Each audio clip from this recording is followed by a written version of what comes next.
Assalamualaikum warahmatullahi wabarakatuh. Kawan-kawan sekalian, kembali kita berjumpa di Jejak Semesta 65 Channel. Saya berharap bahwa kita semua dalam keadaan sehat walafiat, selalu di dalam bimbingan dan pertolongan Tuhan Yang Maha Kuasa, sehingga dapat kita menjalankan kegiatan sehari-hari dengan baik.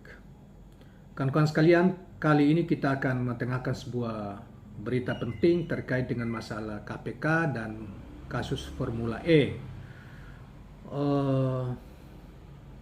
Dalam kaitannya dengan kasus ini, saudara sekalian, berita tentang terkini yaitu dianggap memanas.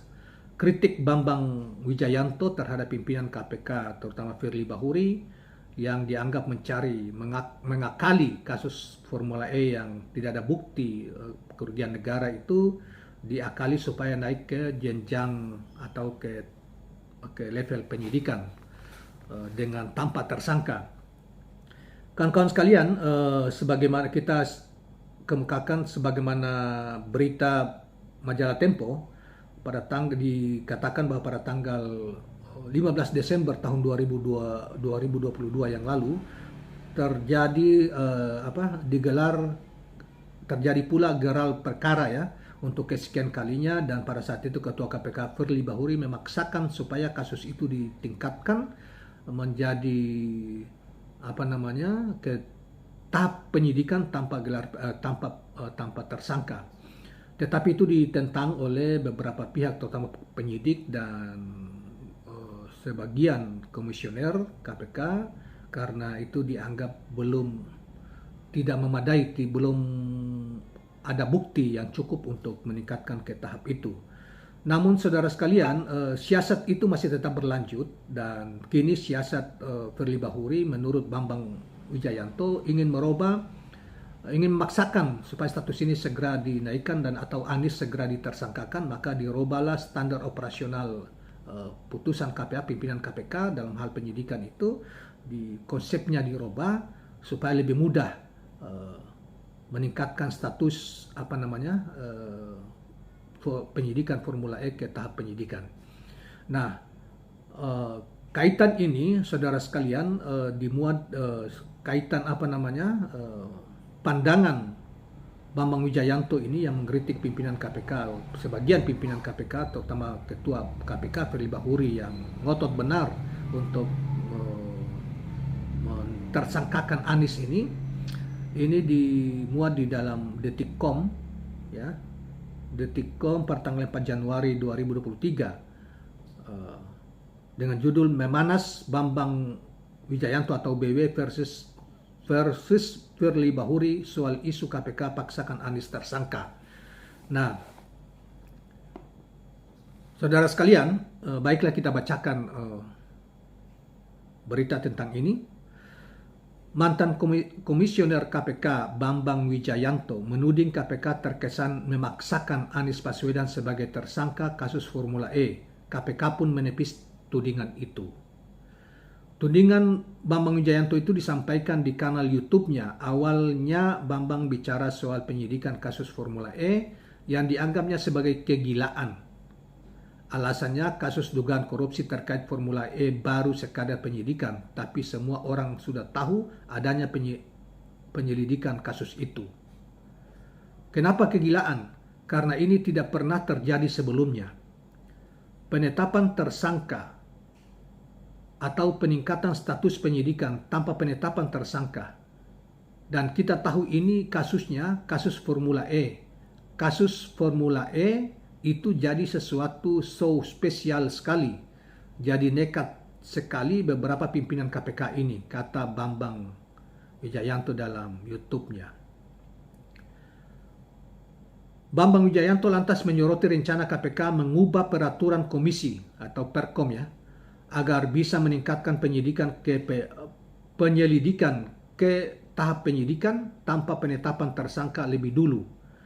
Bambang Wijayanto mengatakan mengubah Perkom itu merupakan satu jalan menetapkan Anies sebagai tersangka. Kalau Perkom KPK diubah supaya kemudian ketentuan untuk meningkatkan tahapan pemeriksaan ini tanpa tersangka, ini lebih gila betul, katanya. Maka kemudian bagaimana mungkin untuk menempatkan Anies sebagai tersangka? Kemudian perlu dibuat satu perkom yang diubah sedemikian rupa. Ini luar biasa sekali. Kita sedang melakukan demonstrasi kejahatan yang menurut sebagian kalangan ini pantas dikualifikasikan tidak lazim, kata Bambang selanjutnya. Kemudian saudara sekalian, Bambang menyebut perubahan perkom itu sangat bertentangan dengan Undang-Undang KPK pasal 44 ayat 2, padahal pasal tersebut tidak pernah diubah. Pasal 44 di Undang-Undang KPK ini tidak pernah diubah dengan Undang-Undang KPK baru. Undang-Undang nomor 19 tahun 2019 dalam pasal itu jelas disebutkan, terutama pasal 44 ayat 2, bukti permulaan yang cukup dianggap telah ditemukan jika sekurang-kurangnya ada 2 alat bukti, termasuk dan tidak terbatas informasi atau data yang diucapkan dan lain-lain, tutur Bambang Wijayanto. Bagaimana mungkin ditemukan, ditetapkan, dinaikkan status kepenyidikan, tapi kemudian tersangka belum ditemukan? Ini undang-undang tindak pidana korupsi yang punya kekhususan. Jadi lagi-lagi sebenarnya kalau itu dilakukan, perkom itu jelas sangat melanggar Undang-Undang KPK yang harusnya jadi rujukan dan penjuru dari seluruh perkomnya KPK, ujarnya selanjutnya. Bambang menuding pimpinan KPK tak lagi sungguh-sungguh dalam menegakkan hukum. Dia menuding KPK tengah mempertontonkan pelanggaran hukum. Demikianlah kawan-kawan sekalian, berita tentang debat ya, saling tuding mantan pimpinan KPK Bambang Wijayanto kepada pimpinan KPK saat ini. Dia mengatakan bahwa tidak semua pimpinan KPK setuju dengan apa yang dilakukan oleh Ketua KPK Firly Bahuri dan mungkin 2 orang. 2 komisioner, karena ya saudara sekalian, soal ini saya sudah beberapa bulan yang lalu mendapatkan bocoran-bocoran informasi yang mengatakan bahwa pimpinan KPK hari ini sudah menjadi alat kekuasaan, mengotak-atik habis bagaimanapun caranya Anies itu harus tersangkakan sehingga dia tidak lolos sebagai salah satu capres di pemilu 2024, dan itu yang sebagaimana diinginkan oleh rejim sekarang ini ataupun partai politik pro rejim hari ini. Saya sudah mengungkapkan secara gamblang ya di dalam satu YouTube saya dari informasi-informasi yang saya dapat, dan kini ternyata mereka tidak berhenti sampai di situ. Segala KPK ini seakan sudah menjadi agen kekuasaan, tidak lagi upaya untuk menegakkan hukum. Karena begini kawan-kawan sekalian, saya heran dan saya kira ini Firly Bahuri dan mungkin ada 1-2 komisioner yang keyakinan, sampai saya mengatakan keyakinannya, ini yang anggota Komisi KPK yang keyakinan yang berbeda dengan keyakinan agamanya berbeda dengan Anies, itu ngotot betul dari dulu. Ngotot betul. Sementara mereka diam 1000 bahasa ketika menghadapi kasus Ahok yang jelas-jelas hasil audit BPK mengatakan dalam kasus sumber waras saja, tidak usah kasus yang lain, kasus sumber waras saja itu diduga hampir ratusan miliar, bahkan ratusan miliar kalau tidak salah, itu merugikan keuangan negara. Tapi itu temuan BPK, tetapi itu dijawab dengan bahwa itu belum ada tentunya ini komisioner yang lama, dan salah satu komisioner itu yang ada sekarang ini yang ngotot itu kan termasuk sebelumnya menjadi komisioner pada periode sebelumnya yang kemudian berlanjut sekarang. Nah, ditambah dengan Firly Bahuri yang saya tidak tahu kepentingannya apa, tetapi yang pasti bahwa dia punya kedekatan dengan elit-elit partai politik penguasa hari ini. Dan saya sudah duga ketika dia hadir untuk dengan alasan bahwa melakukan pendidikan sosialisasi pencegahan korupsi di salah satu partai penguasa beberapa waktu yang lalu. Tidak lama setelah itu kan kemudian keluar pemaksaan lagi nih yang digelar yang oleh Tempo menggelar perkara tanggal 15 Desember itu. Nah, itu kan sebelum itu dia hadir di situ dengan alasan bahwa dia ceramah untuk pencegahan korupsi, memberi wawasan tentang strategi pencegahan korupsi di salah satu partai penguasa. Ya kita tidak tahu apa Firly ini apa, tetapi informasinya seperti itu. Dia ingin bergening ya, bergening juga kalau dia bisa mentersangkakan apapun caranya, tapi dia nanti wapres. Atau mungkin pola itu sudah dirubah, dia harus pokoknya apapun bentuknya dia harus Anies tersangka lah, kira-kira begitu, dicarilah. Maka ini terbukti sudah mulai keluar lagi, merubah perkom, meningkatkan penyidikan tanpa tersangka dan lain sebagainya. Saya kira dari sisi teknis hukum para pakar-pakar hukum lebih mengerti lah. Bambang Wijayanto adalah seorang pengacara juga, seorang yang punya pengalaman wakil ketua penindakan di KPK di masa ketuanya Abraham Samad, dan banyak hal sebagai pengacara juga sebagai pemikir hukum juga, banyak menguasai lah, kita bisa percaya. Dan bukan hanya Bambang Wijayanto, sebelumnya banyak ada mantan ketua Mahkamah Konstitusi, ada pakar-pakar ahli-ahli pidana, ahli hukum tata negara juga mengatakan tidak layak untuk disidik ini Formula E karena tidak ada masalah, tidak ada kerugian negara. Dan itu sudah dibuktikan oleh penyidikan hasil audit BPK berulang-ulang. Nah, tapi Firly ini kok lain gitu ya, maksain kehendak ininya. Jadi saudara sekalian, kita sangat sayangkan pimpinan KPK kok membawa KPK ini ke ranah politik untuk agenda kepentingan politik misalnya ya, bukan agenda untuk penegakan hukum. Kalau penegakan hukum saudara sekalian, salah satu misalnya Ahok itu ya, itu jelas, tapi itu tidak diapa-apain sampai sekarang ini. Apalagi pimpinan sekarang ini menyebut pun enggak. Satu, yang kedua, kasus mohon maaf ini Pak Ganjar itu disebut-sebut di dalam persidangan Nazarudin, sebut sekian ratus ribu US dollar. Kemudian ada disebut juga oleh siapa tuh mantan ketua Golkar, mantan ketua DPR bahwa dia menerima, tapi enggak di Korea pun enggak. Terakhir Caimin itu diteror bahwa itu Karuslian akan inilah apalah, tapi itu teror. Kemudian terakhir kasus Jawa Timur itu si Gubernur Jawa Timur Hovifah itu teror. Jadi ini orang menurut saya jahat benar ini, ada sebagian pimpinan KPK ini termasuk juga Pak Firly, kalau niatnya jelek ya, andaikan benar-benar ini seperti yang disampaikan oleh beberapa pakar termasuk Bambang Wijayanto ini, kita berkesimpulan Pak Firly ini jahat benar ya, membawa lembaga penegak hukum untuk kepentingan yang apakah kepentingan dirinya sendiri atau kepentingan kelompok penguasa tertentu untuk mencari-cari kesalahan orang yang sebetulnya diduga tidak melakukan kesalahan. Kemudian membawa KPK itu meneror, kirikan Caimin diteror supaya jangan calon wapres. Seakan-akan begitu, itu opini yang dikembangkan. Kayak itu kasus ini juga kasus puluhan tahun yang lalu, soal kasus durian itu.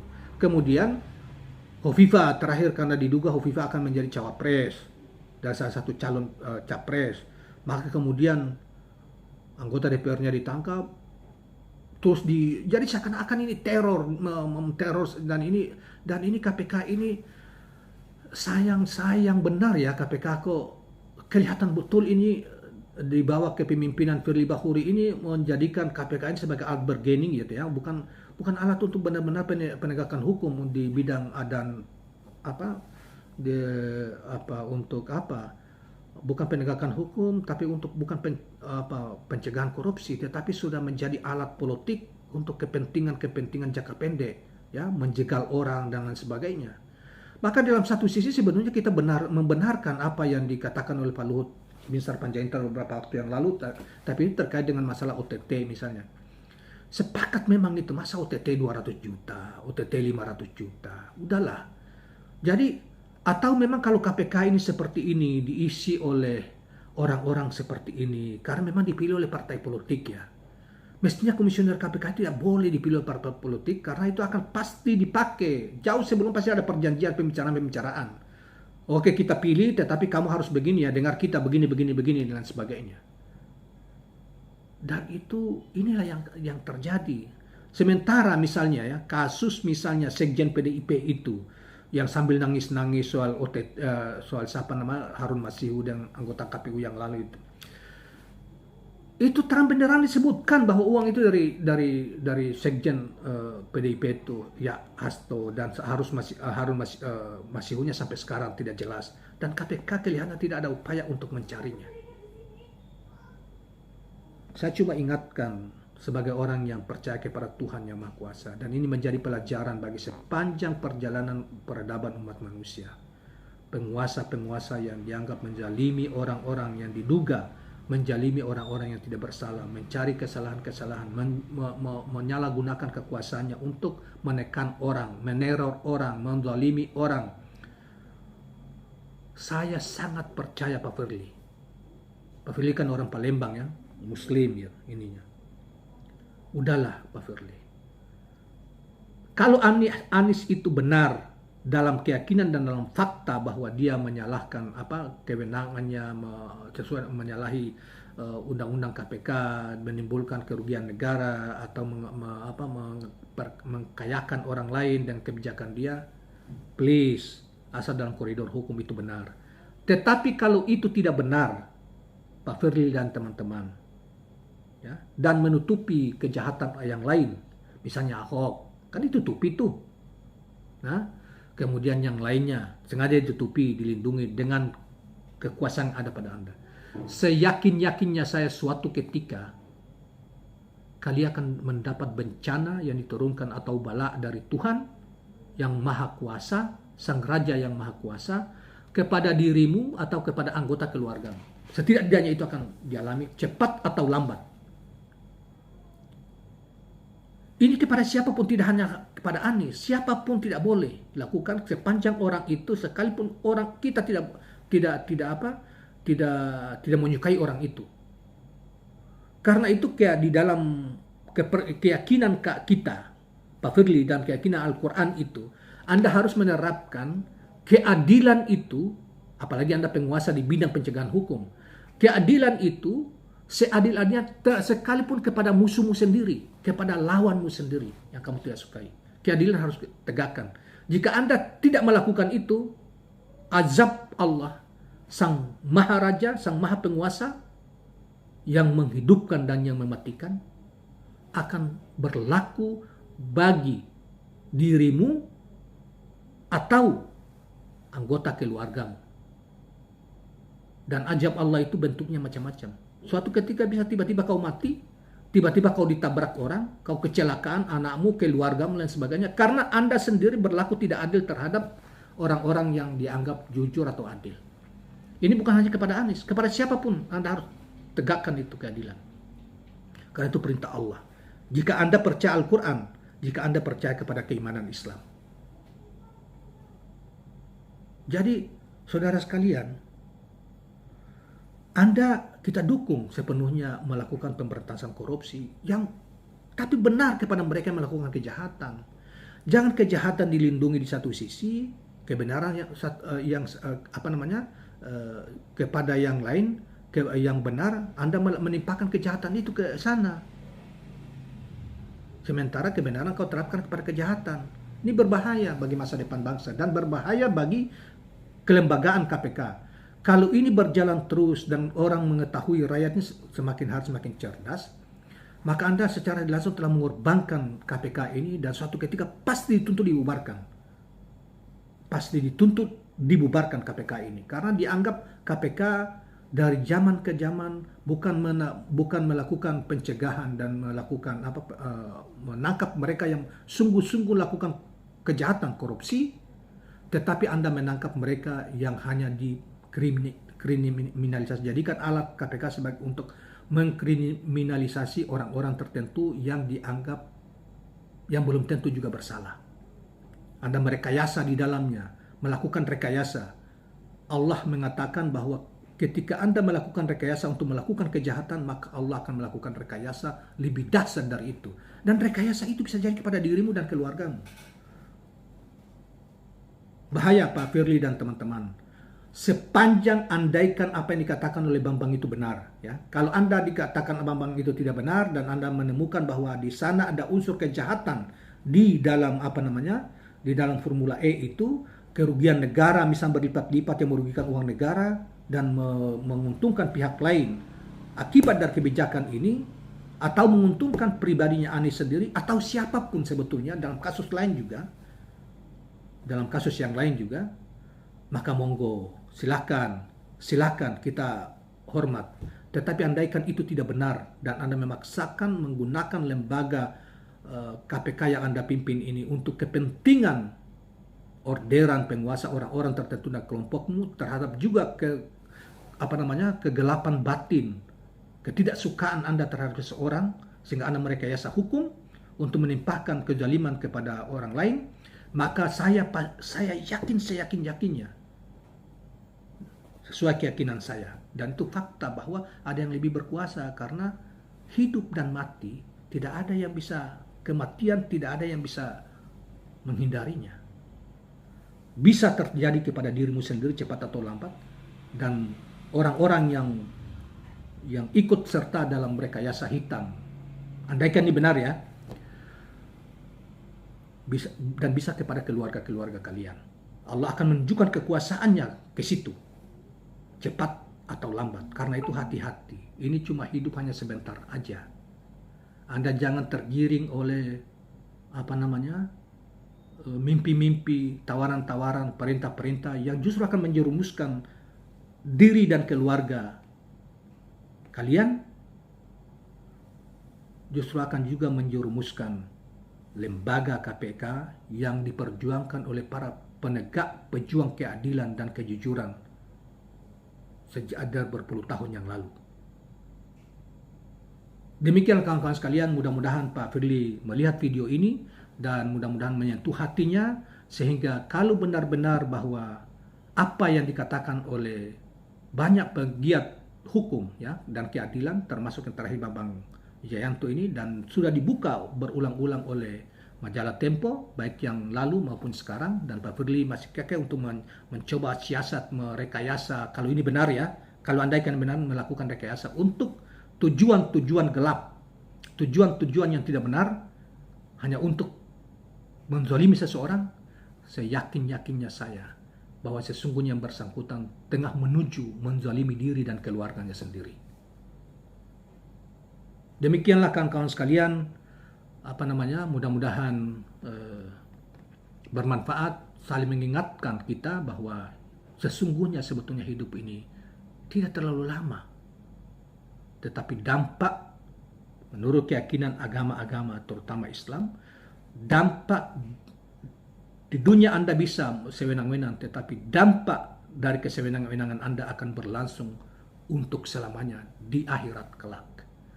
Kesengsaraan akan menyertai Anda untuk selamanya di akhirat kelak. Demikian kawan-kawan sekalian, mudah-mudahan bermanfaat. Jangan lupa subscribe, like, dan share channel ini. Assalamualaikum warahmatullahi wabarakatuh.